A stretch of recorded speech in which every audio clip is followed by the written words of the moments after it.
بسم الله الرحمن الرحيم. الحمد لله الذي أنزل على عبده الكتاب ولم يجعل له عوجا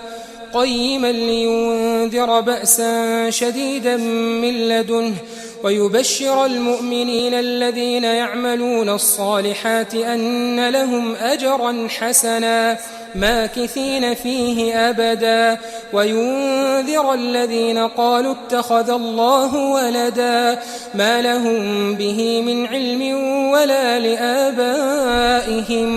كبرت كلمة تخرج من أفواههم إن يقولون إلا كذبا فلعلك باخع نفسك على آثارهم إن لم يؤمنوا بهذا الحديث أسفا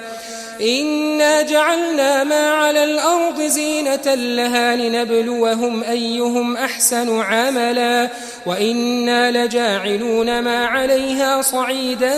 جرزا أم حسبت أن أصحاب الكهف والرقيم كانوا من آياتنا عجبا إذ أوى الفتية إلى الكهف فقالوا ربنا آتنا من لدنك رحمة وهيئ لنا من أمرنا رشدا فضربنا على آذانهم في الكهف سنين عددا ثم بعثناهم لنعلم أي الحزبين أحصى لما لبثوا أمدا.